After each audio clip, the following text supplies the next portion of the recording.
to all the students of MCOM second year. Today we have taken of lecture of advanced auditing.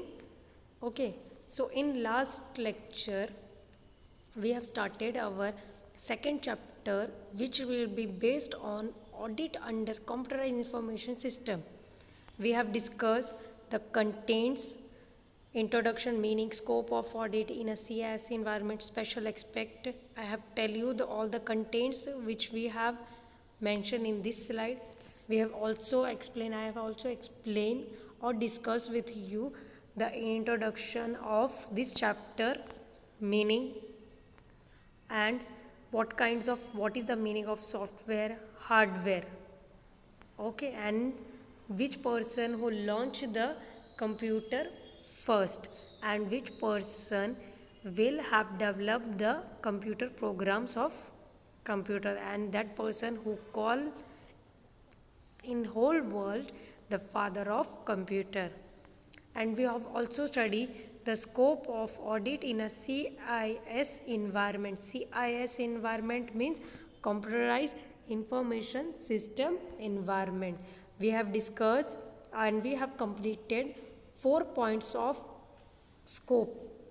First point is high speed, second point will be low critical areas, third point will be concentration of duty, and fourth point have we discussed last, shifting of internal control base. Okay, so from today we have started our fifth point will be depend on dispersion of manual reasonableness. Dispersion of manual reasonableness. Okay, so first I read the concept which I have given in this slide. The shift from traditional manual information processing environment to computerized information system environments needs a detailed analysis of the physical system for transformation into a logical platform. For transformation of a logical platform, the means of that point, dispersion of manual reasonableness, is on traditional time the environment will be change of auditing, and now in modern times the environment will be changed by the computer.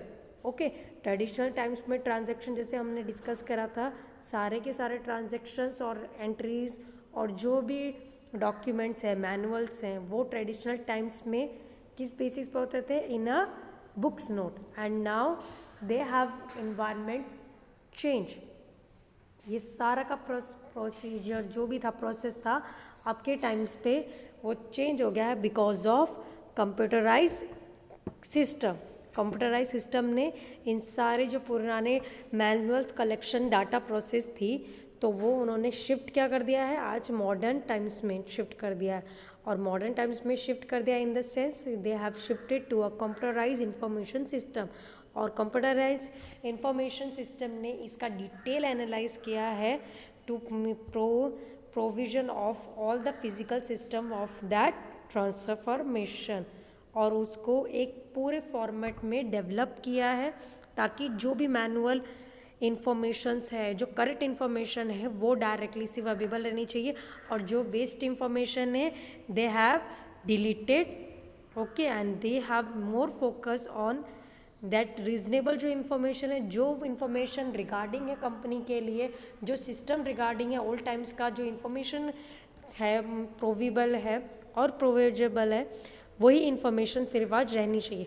बाकी जो भी यानी कि information which are not required in today basis, that information will be deleted from computer system. Okay, जो आजकल की information ज़रूरत है वही इन्फॉर्मेशन कंप्यूटर में मेंशन रहनी चाहिए. In such creative effort the manual may be missing. Okay, इन की सारी चीज़ों के जो भी यानी कि ऑडिटिंग का कॉन्सेप्ट चेंज नहीं होगा, जस्ट जो करंट इन्फॉर्मेशन है वही अपडेटेड रहेंगे. Back dated information the company is not required. Okay, only current information will B required. So fifth point we have discussed.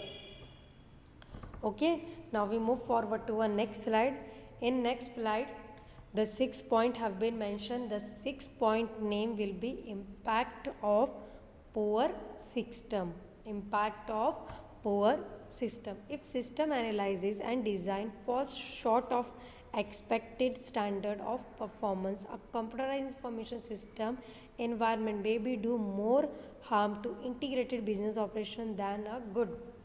Okay इसमें क्या मेंशन है, जैसे पुराने ओल्ड सिस्टम में सिस्टम जब हम कोई सिस्टम को फॉलो करते हैं, कोई भी सिस्टम को हम डिज़ाइन करते हैं कि हाँ कंपनी ये प्रोसीजर को फॉलो करेगी, इस डिज़ाइन को पैटर्न को फॉलो करेगी अपनी ऑडिटिंग के लिए, और अपने कोई भी सिस्टम के अंतर्गत सारे जो डिपार्टमेंट्स हैं वो वर्क करेंगे, अथॉरिटीज़ वर्क करेगी। तो अगर सिस्टम यानी कि मोस्ट ऑफ टाइम सिचुएशन में ज़रूरी नहीं है कि system will be more flexible. Old times का जो सिस्टम था उनका प्रोसेसिंग अलग बेस पे काम करने की थी कि हाँ they do as per the कि हाँ ये डिपार्टमेंट इस टाइम पे रिकॉर्ड करेगा, ये टाइम पे ये करेगा। But computerise information system sometimes they have more harmful to the business because, और जो यानी कि अगर कोई बिज़नेस को हार्म कर रहा है, कोई वस्तु या चीज़ें यानी कि बिज़नेस को हार्म कर रही है ट्रेडिशनल बेस की वजह से, ट्रेडिशनल इन्वायरमेंट की तरफ से, तो कंप्यूटराइज सिस्टम इन चीज़ों को डिडक्ट करके बिजनेस की पोजीशन को गुड बनाता है और बिजनेस एक्टिविटीज़ को इजीली ऑपरेट करने में फ्लेक्सिबल हेल्प करता है। Thus it care to adopting manuals, और जो भी मैनुअल ऑपरेशंस हैं तो कंप्यूटराइज सिस्टम्स क्या है उनकी क्वालिटी को मेंटेन करता है, उनके कंप्यूटराइज सिस्टम अश्योर करता है the actual position of a standard. जो भी हम लोग सिस्टम, जो भी अगर सिस्टम डिज़ाइन करते हैं ओल्ड टाइम्स में जिसने डिज़ाइन करा और उसके अकॉर्डिंग बेसिकली अगर प्रोसीजर चल रहा है तो ये प्रोसीजर को अगर कंप्यूटराइज सिस्टम को फ्लेक्सिबल नहीं होगा तो उसको डायरेक्टली चेंज कर सकते हैं। बिकॉज जो ओल्ड सिस्टम है वो कंप्यूटराइज सिस्टम है, अगर हम उसके अकॉर्डिंगली जाएंगे तो समटाइम्स बिजनेस को वो हार्म भी कर सकता है। तो इफ़ अगर कंप्यूटराइज सिस्टम में वो डाटा हम फीड अप करेंगे, एनालाइज करेंगे,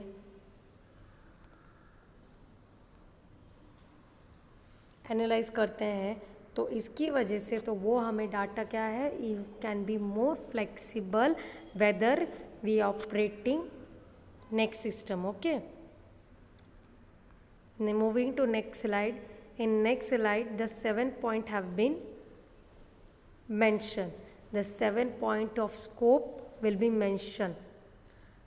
The 7 point name will be exception reporting. Exception reporting, this part or this point is only related to the management authorities. This point is only related to a management authorities, और ये part कौन follow करेगा? This part is mainly focused by management information system. Expert reporting is a departure of all the variables, is straight forward departure. मतलब क्या है, expert reporting क्या है, divide कर देगा स्ट्रेटली सबको, जो भी जिनकी रिस्पॉन्सिबिलिटी है, रिपोर्टिंग सिस्टम है, ऑल द वेरिएबल्स, मतलब fix asset, fix cost, variable cost, और जो भी डिफरेंट डिपार्टमेंट है तो उनको क्या है, उन्हीं को डायरेक्ट रिपोर्ट करना है। एक्सपर्ट रिपोर्टिंग में, एक्सेप्शन रिपोर्टिंग में हम लोग क्या डिस्कस करेंगे, जो भी जिसकी वैल्यू है, जो भी जिसका प्री डिटरमाइंड रेंज है उसके अकॉर्डिंगली वो उन चीज़ों को, अलग अलग वेरिएबल्स को रिपोर्ट करेगा। This form of reporting and analysis is familiar to the accountant. ये जो फॉर्म है एक्सेप्शन रिपोर्टिंग, ये अकाउंटेंट के लिए मोर फैमिलियर है बिकॉज अकाउंटेंट क्या है, इस चीज़ों को डेली इस पॉइंट को, रिपोर्टिंग पॉइंट को एनालाइज करता है। और मेन स्ट्रेंथ है कोई भी अकाउंटेंट की, वेदर दे मेकिंग अकाउंटेंट और ऑडिटर की, क्योंकि इससे वो क्या एनालाइज करेगा कि हाँ जो भी डिपार्टमेंट को उसने यानी कि रिस्पॉन्सिबिलिटी दी है और उनको रिपोर्टिंग है तो उस डिपार्टमेंट को उसको रिपोर्ट करना है ऑन दैट टाइम।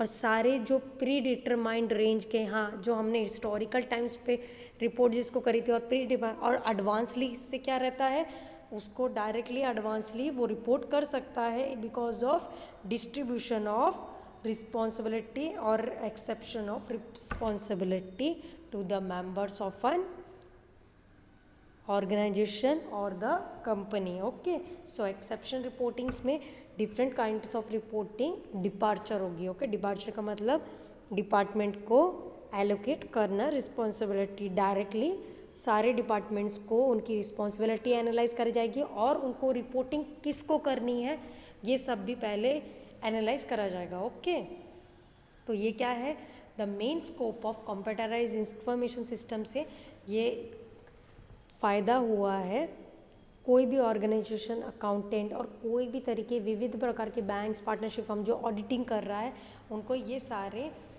फ़ायदा, बिकॉज वो सिलेक्ट कर सकते हैं। एक्सेप्शन रिपोर्टिंग क्या है, एक बहुत स्ट्रेंथ प्रोवाइड करता है ऑर्गेनाइजेशन को, ताकि जिससे ऑर्गेनाइजेशन को उनकी responsibility each and every department को दे सके और जो वर्क कर रहे हैं वो क्या कर सके, इफेक्टिव इंफॉर्मेशन प्रोवाइड कर सके to the organisation as per the selective basis.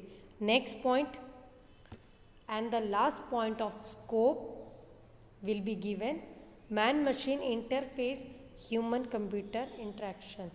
Man machine interface human computer interaction. Okay, so old times में क्या है, एक इंसान के तौर पे काम करता था पहले टाइम्स पे, वो इंफॉर्मेशन प्रोवाइड, मैन मशीन मतलब जो इन प्रोडक्ट का वर्किंग है, जो यानी कि पहले हम टाइम्स पे it will be depend upon the working capacity of a person and human computer interaction किसके ऊपर बेस्ड रहेगा, जो यानी कि व्यक्ति कंप्यूटर पे काम करता है उसको इम्प्लीमेंट करता है प्रोसीजर को, इसके ऊपर, और कंप्यूटर को व्यक्ति किस तरीके से कंप्यूटर को यूज़ कर रहा है। सो ह्यूमन कंप्यूटर इंट्रैक्शंस में ये सारे, ये यानी कि इसका मतलब ये है। Okay, man machine interface ensure the maximum effectiveness of information system. जो मैन मशीन इंटरफेस है, जो काम करते हैं वो क्या करते हैं, उनका मेन मोटिव क्या है, ज़्यादा से ज़्यादा इंफॉर्मेशन सिस्टम को इफ़ेक्टिवनेस प्रोवाइड कर सके, इंफॉर्मेशन सिस्टम को इफ़ेक्टिवनेस प्रोवाइड कर सके। ओके, एंड देन जो ह्यूमन कंप्यूटर इंटरेक्शन है वो मेनली किस में फोकस देगा, जो भी हम लोग डाटा सेव करते हैं, इम्प्लीमेंटेशन करते हैं, कंप्यूटर को किस तरीके से यूज़ करते हैं, वो सारी की सारी फ्लेक्सिबिलिटी उसमें प्रोवाइड करेगा ह्यूमन कंप्यूटर इंटरेक्शन में। ये पॉइंट हम लोग डिस्कस करेंगे।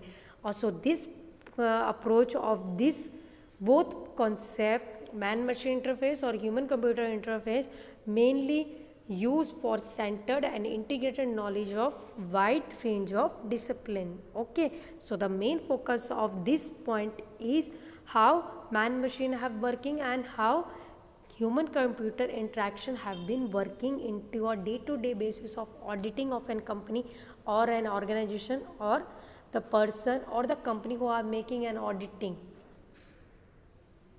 Okay, now we move forward to a next main points. Okay, the next main point will be the special aspect of CIS auditing audit environment. Okay, so हमने lastly अभी हम लोगों ने क्या डिस्कस कर रहे थे, स्कोप डिस्कस कर रहे थे इस चैप्टर के। ओके, हमने लास्ट में क्या कर रहे थे, स्कोप के टोटल 8 पॉइंट्स हैं, there are mainly 8 points of scope. Okay, so scope के टोटल 8 पॉइंट्स हैं और जो हमारा न्यू मेन पॉइंट्स हैं, we have started the special aspects of CIS audit environment. The special aspect of CIS audit environment. Okay, special aspects हम लोग discuss करेंगे कि हाँ, ऑडिट इन्वायरमेंट क्या फ्लेक्सिबिलिटी प्रोवाइड करता है ऑर्गेनाइजेशन को, और इनके क्या क्या स्पेशल एस्पेक्ट है जो ऑडिटर को फॉलो करने पड़ते हैं, whether they are making an auditing, और यानी कि पूरा प्रोसीजर जो भी ऑडिटिंग, अगर हम लोग ऑडिटिंग कंप्यूटराइज सिस्टम में कर रहे हैं तो जो ऑर्गेनाइजेशन का ऑडिटिंग का मेन ऑब्जेक्टिव है, स्कोप है, तो वो कंप्यूटराइज सिस्टम की वजह से चेंज नहीं होना चाहिए। ओके, जैसे पुराने ओल्ड टाइम्स में वो लोग मेनली ऑब्जेक्टिव जो क्या है ऑडिटिंग का, to give true and fair view of an auditing, to give true and fair view on auditing or to give a specific objective के towards में ऑडिटर और उनके डिपार्टमेंट्स काम करें। तो ये मेन ऑब्जेक्टिव है, और ऑडिटिंग का मेन उद्देश्य और स्कोप क्या है, ताकि वो अपने अकॉर्डिंगली वर्क कर सके। ओके, तो ये जब हम कंप्यूटराइज इंफॉर्मेशन सिस्टम को फॉलो करते हैं तो वो जो मेन बिजनेस का ऑब्जेक्टिव है और स्कोप है ऑडिटिंग का वो चेंज ना हो। जो भी यानी कि however the use of computer, जब हम कंप्यूटर को यूज़ कर सकते हैं, तो जब हम कंप्यूटर को यूज़ करते हैं तो जो कंप्यूटर का प्रोसेसिंग सिस्टम अलग रहता है कि हाँ, कंप्यूटर को हम लोग फोकस करते हैं तो उसके बटन्स रहते हैं, सीपीयू रहता है, माउस रहता है, प्रिंटर रहता है, स्टोरेज रहता है, कंप्यूटराइज का कम्युनिकेशन सिस्टम अलग है, तो वो और इंटरनल कंट्रोल सिस्टम का वर्किंग प्रोसेसिंग अलग रहता है। तो अगर हम लोग ट्रेडिशनल बेस में करते हैं तो ये डायरेक्टली हम बोल के कर सकते थे पहले ओल्ड टाइम्स में। तो इसमें क्या था, ओल्ड टाइम्स में हम लोग ये सारी चीज़ें बोल के कम मैनेज कर सकते थे और डायरेक्टली जो भी हमें अपना ट्रांजैक्शन है डायरेक्टली हम लोग बुक्स में रिकॉर्ड, पर कंप्यूटर में रिकॉर्ड करना ट्रांजैक्शन को डिफरेंट रहता है, बिकॉज जो भी डाटा रहेगा वो डायरेक्टली एंटर करना पड़ेगा और वो डायरेक्टली उसमें सेव हो जाएगा। ओके, तो जब हमें इन्फॉर्मेशन रहेगी तो डायरेक्टली, तो ये कंप्यूटराइज सिस्टम बिल्कुल भी चेंज नहीं करेगा ऑडिटिंग का कॉन्सेप्ट। ओके, तो ये स्पेशल एस्पेक्ट्स ऑफ ऑडिटिंग हम लोग यहाँ पे डिस्कस करेंगे। तो first point will be skill and competence. Skill and competence, तो skill and competence first point क्या है, स्किल एंड कंपिटेंस का हम पहले रीड करेंगे। An auditor should have sufficient knowledge of the computer information system to plan, direct, supervise, control and review the work perform.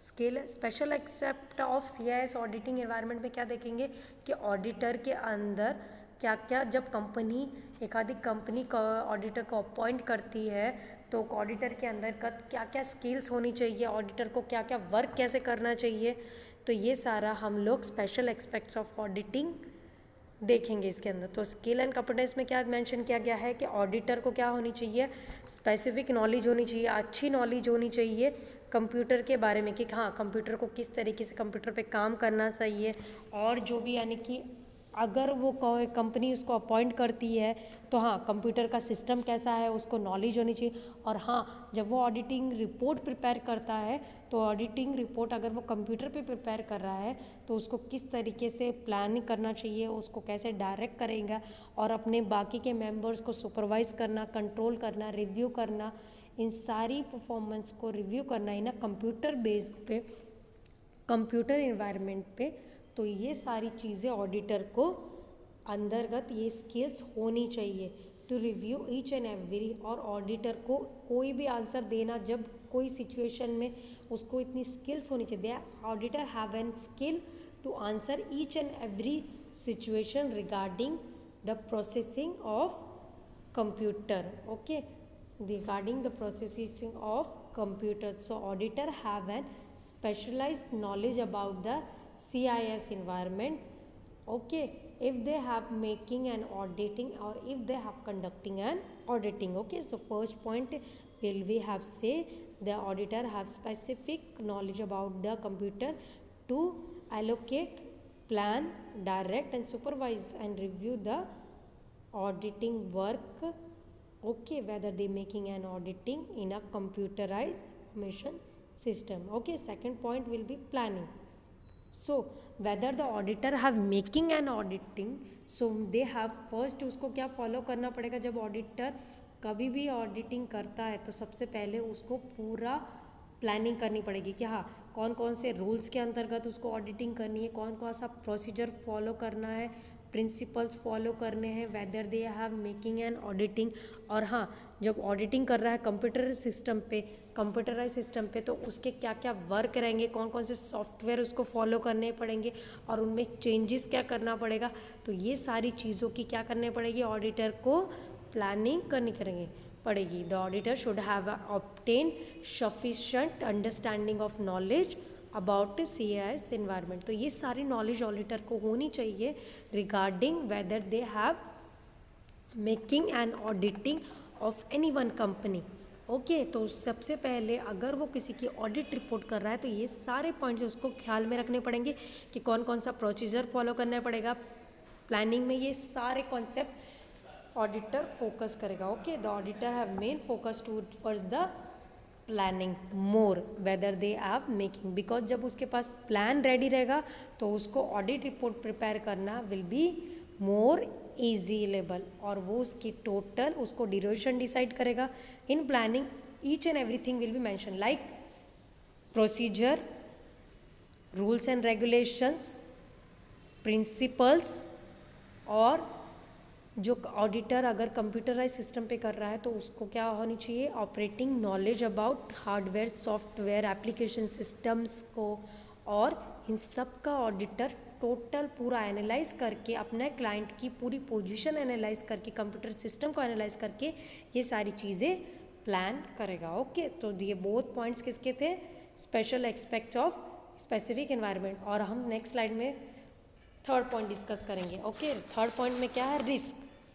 Okay, जब auditor computerise system को करता है तो उसको यानी कि समटाइम्स रिस्क भी उसको क्या क्या रिस्क उसको फेस करने पड़ते हैं. उसके यहाँ पे पॉइंट्स मेंशन कर, whether the computer information system are significant, the auditor should assist whether it may influence the assessment of inherent and control risk. Okay, control risk. तो ये सारे रिस्क जब ऑडिटर अपनी ऑडिट रिपोर्ट प्रिपेयर कर रहा है और कोई भी सिस्टम को फॉलो करता है, तो कंप्यूटराइज सिस्टम को जब कंप्यूटराइज सिस्टम के टुवर्ड्स वो कोई भी फाइल मेंटेन करता है, कोई भी फाइल मेंटेन करता है अपने क्लाइंट्स की, तो ये सारे रिस्क ऑडिटर को आएंगे whether they are making an audit. Okay, first risk क्या उसको फेस करना पड़ेगा, लैक ऑफ ट्रांजैक्शन ट्रेल्स. तो यानी कि ट्रांजैक्शन का भी समटाइम्स कभी कभी मिस यूज़ हो सकता है कंप्यूटराइज सिस्टम में. हाँ, जब हम लोग ट्रांजैक्शन को डिज़ाइन करते हैं कंप्यूटराइज, तो हमें उसका क्या लेना पड़ता है, कंप्लीट ट्रांजैक्शन का जो भी उसका, अगर ये ट्रांजैक्शन यूज़फुल पर्पस के लिए यूज़ करा जा रहा है तो वहाँ पे उसको ये मेंशन भी करना. अगर ये ट्रांजैक्शन शॉर्ट पीरियड के लिए टाइम के लिए यूज़ करा जा रहा है तो ये मेंशन वहाँ पे ऑडिटर को. तो समटाइम्स ये क्या रहेगा, इसमें इनफ्लेक्सिबिलिटी हो जाती है. तो ये क्या शो करता है, lack of transaction trail. Second, uniform processing of transaction. Uniform processing of transaction मतलब ये क्या, कंप्यूटर प्रोग्राम जब यानी कि ट्रांजैक्शन को एकदम यूनिफॉर्म मतलब फ्लेक्सिबल तरीके से करता है, तो जो यानी कि अगर वो फ्लेक्सिबल तरीके से करते हैं तो उसको यानी कि क्या है, ऑडिटर जो यानी कि जो जिन मेंबर्स को कर रहा है, अगर एक फ्लेक्सिबल तरीके से कोई भी ट्रांजैक्शन को हम लोग मेंटेन कर रहे हैं, यूनिफॉर्म तरीके से मेंटेन कर रहे हैं, तो हम एलिमिनेट क्या करेंगे, क्लिरिकल एरियर्स. इसके टूवर्ड्स क्या एलिमिनेट होगा, clerical errors. Okay, clerical error will be reduce. और यानी कि क्या रहेगा, तो इससे हमारी ऑडिटिंग क्या रहेगी, करेक्टली प्रिपेयर, और ट्रांजैक्शंस में कोई भी एरियर नहीं होगा. यूनिफॉर्म तरीके से अगर हम ट्रांजैक्शन को करते हैं तो it will be eliminates the clerical errors. The clerical area, however if programming exist, transaction will be processing incorrect. अगर प्रोग्रामिंग का, अगर सिस्टम कंप्यूटर में कोई प्रोग्राम ही गलत तरीके से होगा तभी जाके वो ट्रांजैक्शन इनकरेक्टली रिकॉर्डेड होगा.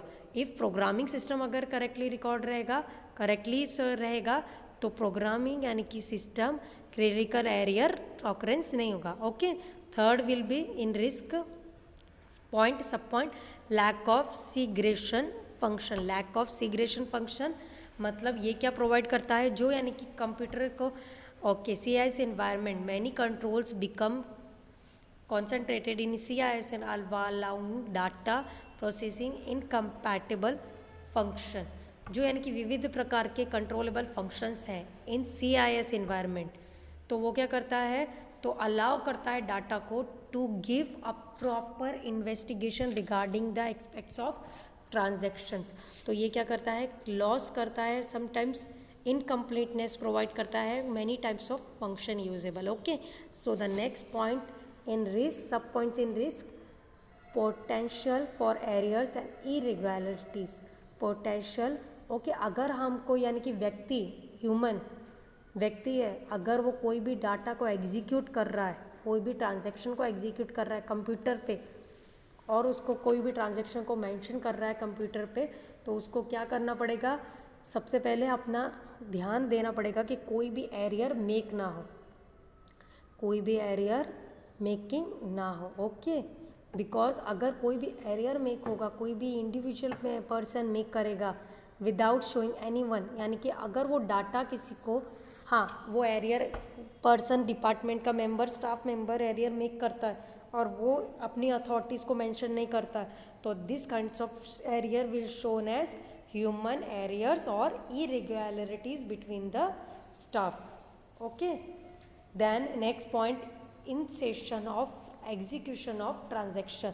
अगर कोई ट्रांजैक्शन के अलग अलग विविध प्रकार के ट्रांजैक्शंस को हम फोकस कर रहे हैं, फॉलोअप कर रहे हैं, each and every situation have been recorded, तो अगर हम उस ट्रांजैक्शन को ऑथेंटिसिटी प्रोवाइड नहीं कर रहे हैं और इस ट्रांजैक्शन को फ्लेक्सिबिलिटी नहीं दे पा रहे हैं, तो वो ट्रांजैक्शन क्या रहेगा, इन एग्जीक्यूशन प्रॉपर ट्रांजैक्शन को क्या रहेगा, डॉक्यूमेंट मैनुअल सिस्टम में रिकॉर्डेड नहीं होगा। ओके, तो CIS प्रोसेस क्या करेंगे, डिफरेंट टाइप्स ऑफ ट्रांजैक्शन को क्या है, इंटरनली रिकॉर्डेड करता है, और अगर वो प्रॉपर ऑथराइज पर्सन नहीं रिकॉर्ड कर पाता है तो इसके कारण डॉक्यूमेंट्स के अंदर क्या क्या हो जाएगा, वो ट्रांजैक्शन इरेगुलरिटीज शो करेगा। The transaction will be recorded irregularities और their transaction will be not recorded according to the execution. Okay, so the next point in risk, dependence of other controls over the computer's processing system. Okay, आजकल जितने भी यानी कि most of जो यानी कि manual control procedure है, जब भी हम लोग आजकल डिपेंडिंग कंप्यूटर सिस्टम को फॉलो कर रहे हैं, तो कंप्यूटर सिस्टम हमें फ्लेक्सिबिलिटी कम प्रोवाइड करता है whether we have control internal और मैनुअल प्रोसीजर।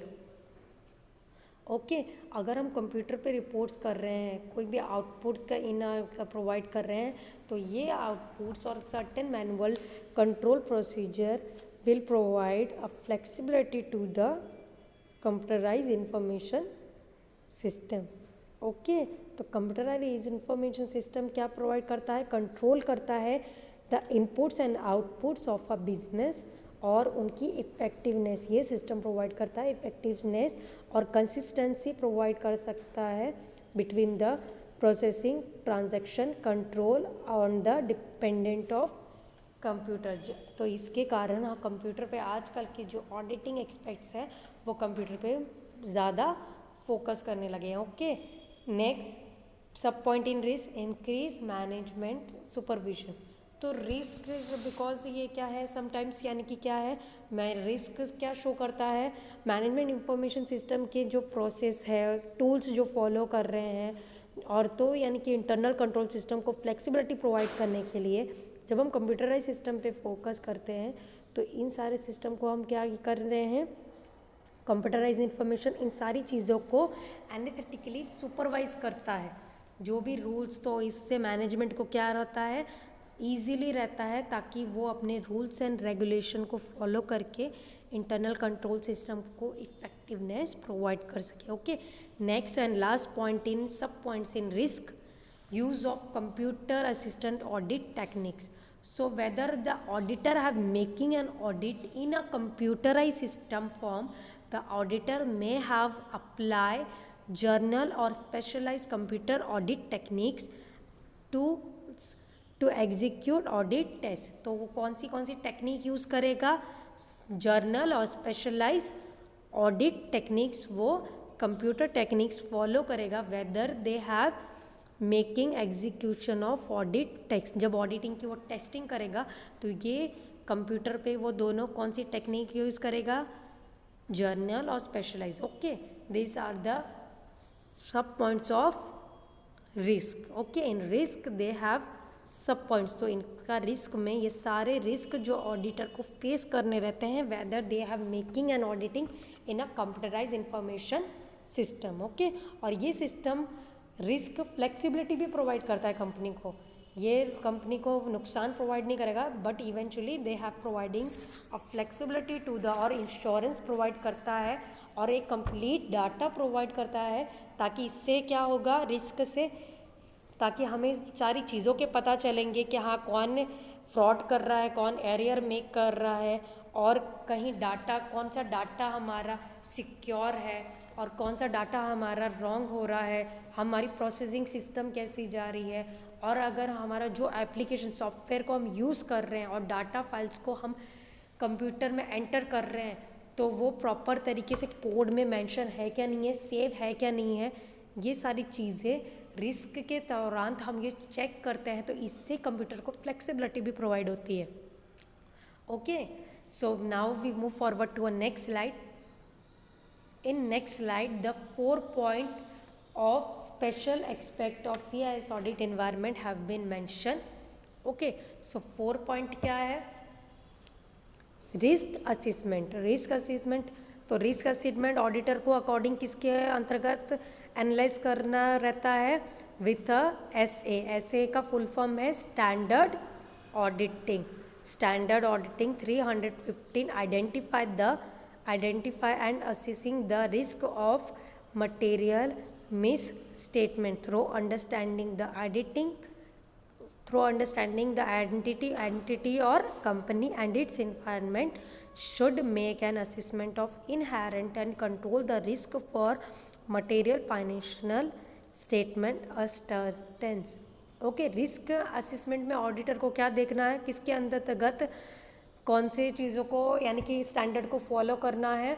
315 के अंतर्गत वो क्या एनालाइज करेगा? 315 के कि हाँ, ऑर्गेनाइजेशन को कौन कौन से रिस्क फेस करने पड़ते हैं, whether they have maintaining any kind of statement और maintaining any kind of record, कौन कौन से, और जो मेन उनका फोकस रहता है कंट्रोल जब वो फेस करते हैं कोई भी control risk, material financial risk, जो अगर वो कभी ऑर्गेनाइजेशन को कंट्रोल कर रहे हैं इंटरनल कंट्रोल सिस्टम को, और मटेरियल को अगर कंट्रोल कर मटेरियल के यानी कि सिस्टम में जब मटेरियल परचेज कर रहे हैं, सेल करते हैं ऑर्गेनाइजेशन, तो उसमें कोई एरियर और फाइनेंशियल क्राइसिस कोई फेल हो, तो ये सारे ऑडिटर को ये सारी चीज़ों को क्लाइंट की पोजीशन को एनालाइज करना पड़ता है, और इन चीज़ों को एनालाइज करने के बाद उसको एक स्पेशल प्रोग्राम डेवलप करना पड़ता है ताकि वो इन चीज़ों को मेंटेन कर सके, और प्रॉपर सिस्टम और सॉफ्टवेयर अपडेट करना पड़ता है, और कौन कौन से ऑपरेशन रिगार्डिंग द प्रोसीजर जो जाके इनसे रिस्क कम हो सके.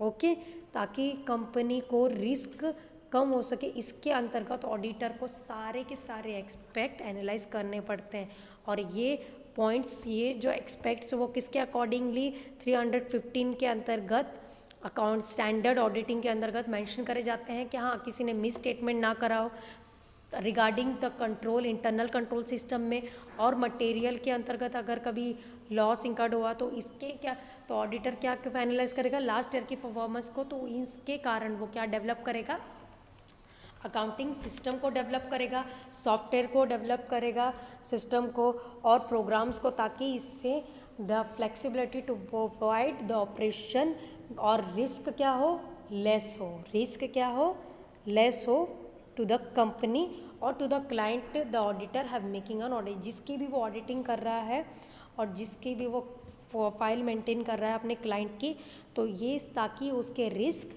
कम हो और यानी कि इससे कंपनी को नुकसान ना हो, तो ये सारी चीज़ें ऑडिटर को एनालाइज करनी पड़ती हैं, एंड देन उसको प्रोग्राम डेवलप करने पड़ेंगे, सिस्टम को डेवलप करना पड़ेगा, कौन कौन सा सॉफ्टवेयर अपडेट करना पड़ेगा, ऑपरेशन दे हैव फोकस, और सिक्योरिटी प्रोवाइड करनी पड़ेगी CIS इन्वायरमेंट को.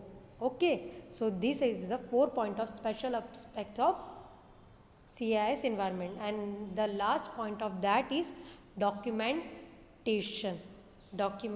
तो फर्स्ट पॉइंट क्या था, स्किल, और ऑडिटर में स्किल होनी चाहिए रिगार्डिंग द कंप्यूटर नॉलेज, उसको कंप्यूटर के अंतर्गत नॉलेज होनी चाहिए, और उसके अंतर्गत जब भी उसको कोई क्वेश्चन आस्क करे तो उसको उसके टाइमिंग पे on that timing they have should answer on that basis. Okay, तो सेकंड पॉइंट में प्लानिंग करेगा ऑडिटर, फिर थर्ड पॉइंट में रिस्क एनालाइज करेगा, फिर उन रिस्क को प्रॉपर असाइन करने के बाद, उन चीज़ों को मैनेज करने के बाद ऑडिटर एक डॉक्यूमेंट फॉर्म में अपनी ऑडिट प्लान करेगा. Okay, the auditor should prepare और should document the audit plan, तो उसको जो उसने ऑडिट प्लान किया है अपनी ऑडिटिंग प्रोसीजर के, तो उसको क्या है एक डॉक्यूमेंट फॉर्म में प्रिपेयर करेगा, और उस ऑडिटिंग फॉर्म को एक कंक्लूजन देगा, उसको क्या करेगा, they have given a conclusion. तो प्लानिंग करेगा, उसको फिर एग्जीक्यूट करेगा, फिर उसको रिस्क एनालाइज करेगा, and then finally they have plan an audit report, okay, according to their plan. तो उसको क्या करेगा, ऑडिट जो उसने ऑडिटिंग की प्लानिंग करी हो तो उसको पूरी प्लानिंग को एक डॉक्यूमेंट फॉर्म में प्रिपेयर करेगा अकॉर्डिंग टू द टाइमिंग, और जो भी प्रोसीजर उसने फॉलो करे हैं अपनी ऑडिट रिपोर्ट प्रिपेयर करने में, और इन CAS इन्वायरमेंट के अंतर्गत तो वो ऑडिट अगर जो कंप्यूटर पे करना है तो उसने कौन कौन से प्रोसीजर फॉलो करे थे, whether they are making an auditing, तो ये सारे प्रोसीजर कंक्लूजन्स सब अपनी ऑडिट रिपोर्ट में उसको मेंशन करने पड़ेंगे। और वो ऑडिट रिपोर्ट वो किस पे प्रिपेयर कर रहा है, इन अ इलेक्ट्रॉनिक फॉर्म। इलेक्ट्रॉनिक फॉर्म मतलब कंप्यूटर पे कर रहा है, तो इलेक्ट्रॉनिक फॉर्म में क्या रहेगा, उसका audit evidence have been prepare, okay. So this is our last point of special aspect of auditing. So इस सेशन में we have discuss regarding remaining points of scope. जो हमारे रिमेनिंग पॉइंट्स थे scope के 4 पॉइंट्स हमने वो discuss करें, okay. फिर उसके बाद हमने स्टार्ट किया special aspects of auditing. Special aspects में हमारा फर्स्ट पॉइंट हमने डिस्कस किया आज skill and competence, second will be planning, third risk, fourth risk assessment, and last fifth documentation. ये सारे चीज़ों को एनालाइज करने के बाद ऑडिटर एक रिपोर्ट प्रिपेयर करेगा अकॉर्डिंग टू देयर, और उसको वो किस में फिलअप करेगा, इन एज एन डॉक्यूमेंट वे में। तो उसको अगर वो डॉक्यूमेंट तरीके से बनाएगा तो उसने जो ऑडिटिंग करी है तो उसका एक क्या रहेगा, कंक्लूजिंग ऑडिट एविडेंस, तो वो क्या रहेगा, और वो खुद प्रिपेयर करेगा और खुद कंप्यूटर में वो और इसको फीड करेगा, स्टोर करेगा अपने कंप्यूटर में, ओके। और खुद अगर ऑडिटर सेटिस्फाई करने के बाद उस एविडेंस को स्टोर करेगा in a computer, okay, and that form of auditing they have prepare, okay. So now in this lecture we have discuss that points only, और जो इसके आगे के पॉइंट्स रहेंगे remaining points we have discuss in our next session. So thank you to all of you students, okay. Whether you watch, फिर से आप लोगों को इंस्ट्रक्शन है, whether you watch that video you should have like that video, comment on that video, तो इससे आपकी attendance record करी जाएगी।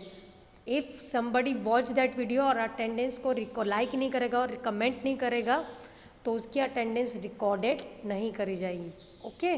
सो आप लोगों को ज़रूरी है to make like that video and also comment, और कमेंट बॉक्स में आपको अपनी इंफॉर्मेशन मेंशन करनी है, नेम, प्रीवियस रोल नंबर और अपना group, okay. So this are the information you have mention in your comment box, and also subscribe my channel to regarding the lecture of your advanced auditing and specialized auditing, okay. So now we close this lecture, okay. So thank you to all the students.